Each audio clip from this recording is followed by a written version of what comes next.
Hello bachcho, let's read the question. The question says during hemodialysis process, statements are A. The blood drained from the convenient artery and the anticoagulant is added, which is heparin. Statement second is the removal of nitrogenous waste from the blood. Statement third is that blood is passed through a coiled porous cellophane membrane of tube bathing in dialysis fluid, and statement 4 said that blood is mixed with antiheparin and passed into the vein. So in this question we need to arrange the step and choose the correct option. Option A is that 1 2 3 4, option B is 4 3 2 1, option C is 1 3 2 4 and option D is 1 4 2 3.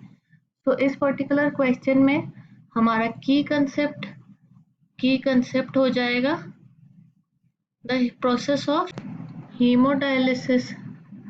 अब हम इस question में further समझने की कोशिश करते हैं कि पूरी मैकेनिज्म क्या होती है in the process of haemodialysis. Haemodialysis हम किन पेशेंट्स में करते हैं?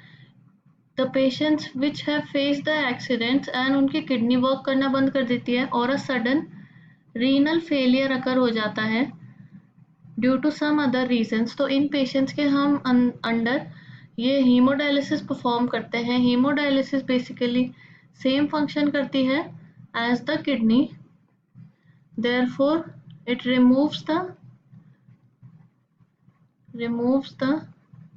nitrogenous waste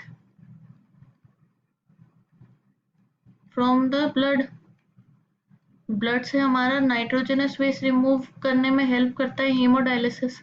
हीमोडायलिटिंग की यूनिट जो होती है, this unit basically contains two components. First is dialyzer और डायलाइजिंग यूनिट एंड सेकंड जो हमारा कंपोनेंट है वो है डायलाइजिंग फ्लूइड।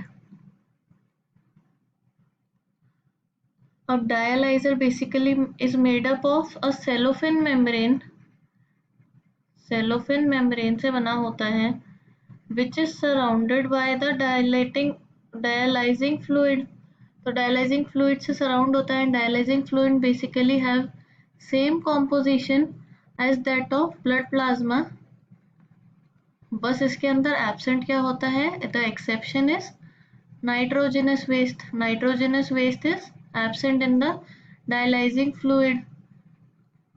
इस केस के अंदर जो हमारी कन्वीनियंट आर्टरी होती है, from the artery the blood flows into the dialyser and dialyser में ऑलरेडी प्रेजेंट क्या होता है?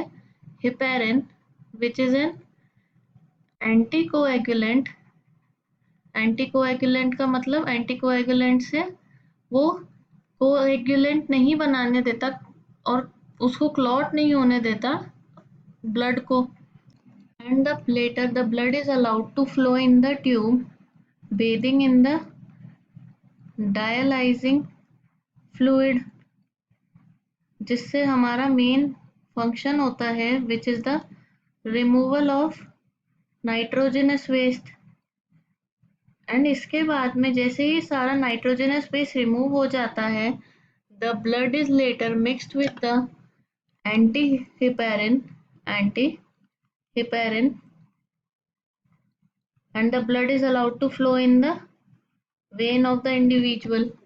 अब हमारी स्टेटमेंट्स रीड करते हैं। स्टेटमेंट फर्स्ट जो थी हमारी वो थी that blood drain from the convenient artery and the anticoagulant is added.